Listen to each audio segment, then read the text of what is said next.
Now, from the news team that's covering the Carolinas, this is Channel 9 Eyewitness News Sunday morning. Chaos inside a Pittsburgh synagogue as gunshots interrupt a baby naming ceremony. The Pittsburgh community is, our hearts are broken. This morning, communities across the country are mourning, including here in Charlotte, as local Jewish leaders prepare messages of hope. When any house of worship is attacked, all houses of worship are attacked. Just an unimaginable scene there in Pittsburgh. Thank you for joining us. I'm Blaine Tollison. And I'm Kristen Lee. Just a tough morning. Overnight, we learned the man accused of opening fire on that synagogue, killing 11 people, now faces federal hate crime charges. Robert Bowers faces 29 charges in all, including multiple counts of hate crimes. That means he could face the death penalty if he's convicted. He stormed into the Tree of Life synagogue in Pittsburgh's Squirrel Hill neighborhood yesterday morning. It's a very close, a very tight-knit community. And that was evident by the huge crowds at last night's vigil. Absolutely. We have Eyewitness News reporter Joe Bruno. He is live in Pittsburgh for us this morning. He got there last night. Joe, you are giving us the latest updates and also getting a feel of the mood there this morning. And just an incredibly sad morning, Blaine, and the media and investigators are really focused on the Squirrel Hill neighborhood here. It's a tight-knit community of about 15,000 people or so, and it sits east of downtown. In just hours, officials plan to identify the 11 people who were shot and killed, but we know 3 were women and 8 were men. Overnight, our sister station, WPXI, obtained the criminal complaint. In it, police say when the SWAT team entered the synagogue, the suspect went to the 3rd floor where they shot at each other.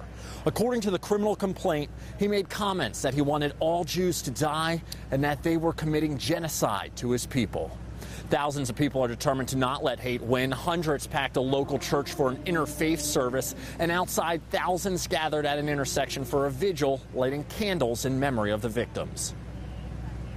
Looking around, I'm extremely surprised by how many people are here, but at the same time, I'm not, because the community of Squirrel Hill is so close-knit that I think that everyone would want to be together right now.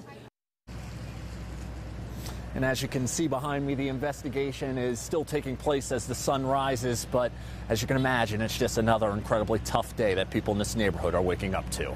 Reporting live in Pittsburgh, Pennsylvania, I'm Joe Bruno, Channel 9 Eyewitness News. And I'm sure a tough day ahead. Thank you, Joe. The shooting happened while rabbis in Charlotte were having their morning services. Asher Knight and Murray Ezring say they were interrupted in the middle of their services and given the news. Ezring says he then did something he has never done in his 41 years as a rabbi. He told worshipers at Temple Israel to get out their phones and check on family members who live in Pittsburgh.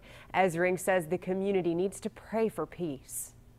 Sometimes we have to believe in good and peace and justice and not allow other people to prevent us from living our lives the way we live our lives. Ezring says other faith leaders in Charlotte have called him and given their support. Today, Temple Emmanuel in Gastonia will hold a private service for its members in memory of those killed.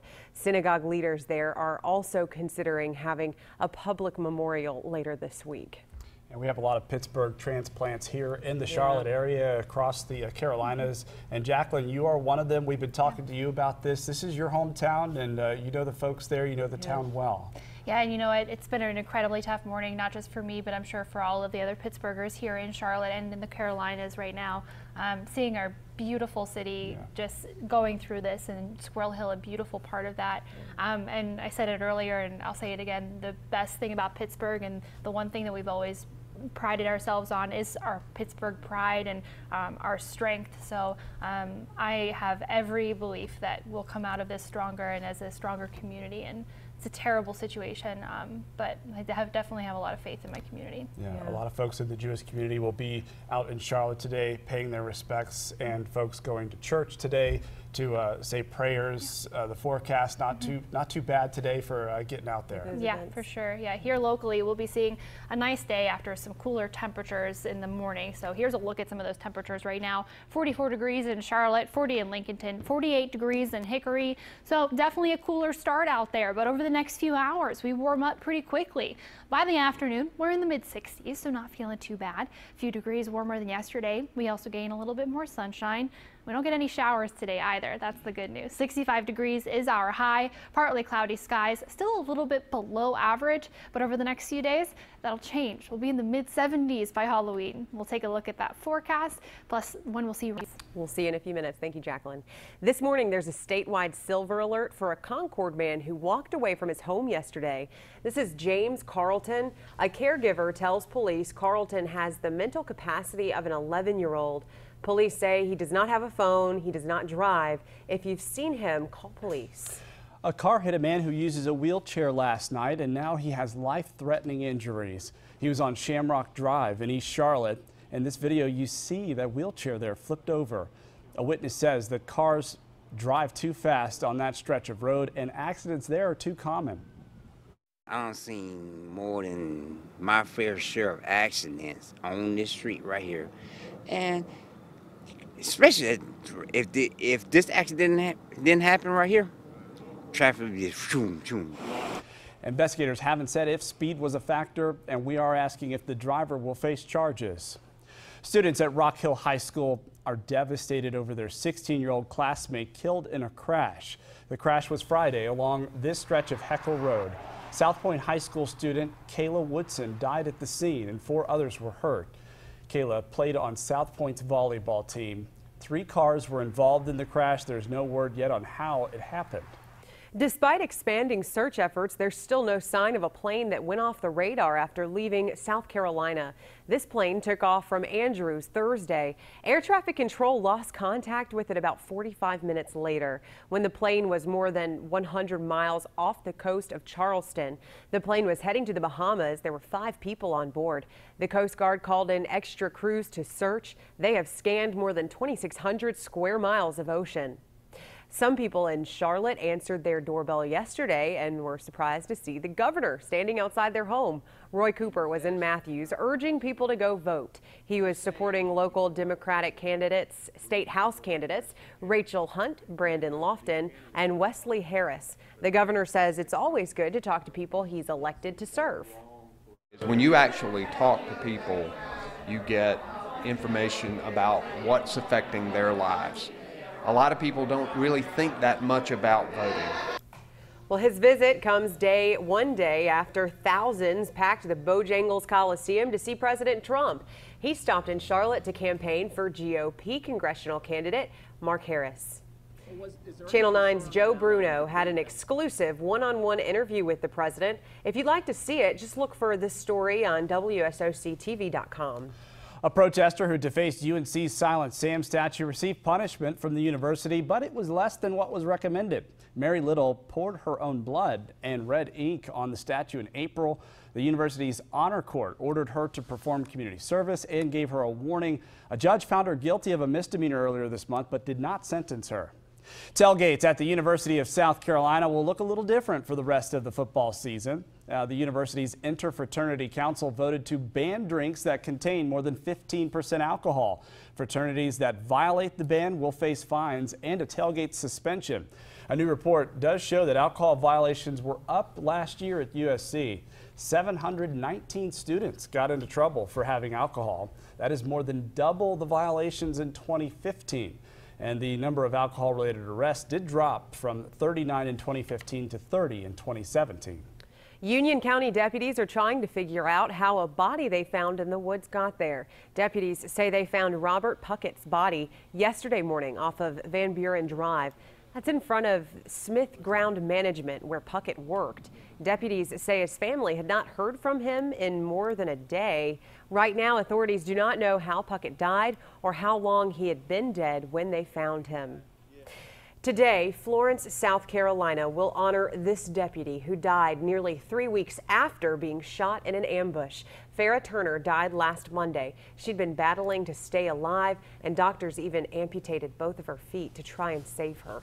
Her funeral will start at noon with a public viewing scheduled for 8 a.m. Channel 9 is the only station showing how teens and police got together inside the Pass the Peace event. The room was filled yesterday as CMPD officers shared how teens should interact with police. Then they broke into some smaller groups to talk about issues and concerns. So I think it's a good training for both sides to understand, hey, listen, this is what we fear. And from a police officer's side, hey, listen, this is why we do things. And dozens of teens, they got to participate, and they shared a meal with those officers. A Powerball fever is over for now. Now, overnight, lottery officials announced 2 people bought winning tickets for the $750 million jackpot. Here are the numbers in case you missed last night's drawing. They are 8, 12, 13, 19, 27, and that Powerball is 4. The winning tickets were bought in Iowa and New York. Bad news for people here in Charlotte. The $750 million jackpot is the 4th largest in U.S. history. The Hornets now have 2 days off. They've played more games than any other team in the NBA so far. It was a tough 7th game of the season, though, a 5th road game in Philadelphia last night. The Hornets kept it close the entire game, but despite 37 points from Kemba Walker, the Hornets did lose 105-103. Now they'll face the Miami Heat at the Spectrum Center on Tuesday. The Panthers will be back in action at the Bank of America Stadium this afternoon. They host the Baltimore Ravens, and the Panthers could move into a tie for first in the NFC South if they win and the Saints lose tonight. I want to give you a live look now from our Charlotte camera here. You can see a little bit more light in this picture. And we got the Bank of America Duke building lit up in blue for that Panthers game today. Let's go over to meteorologist Jacqueline Shearer. Not bad tailgate weather out there. Yeah, it sure won't be. And once that sun comes up in about a half an hour, we really will start to see those temperatures climb. But over the next few days, that increases even more. We are in the mid-70s by midweek, and then those temperatures start to drop off. That comes with a little bit of rain. But the good news is your Halloween looking very nice out there. Mid-70s, seeing some clouds, but not too much. It'll be nice and warm and comfortable. And the best news about Halloween, it'll be dry. We'll track when those rain chances return coming up when I see you next. Bugs and rodent droppings found in local schools. Ahead at 7:45, Channel 9 investigates the disturbing link between the schools. A Salisbury teen was arrested by mistake, accused of stealing money. Next, the reason this kind of mistake keeps happening even though there's a state law to protect wrongfully accused people.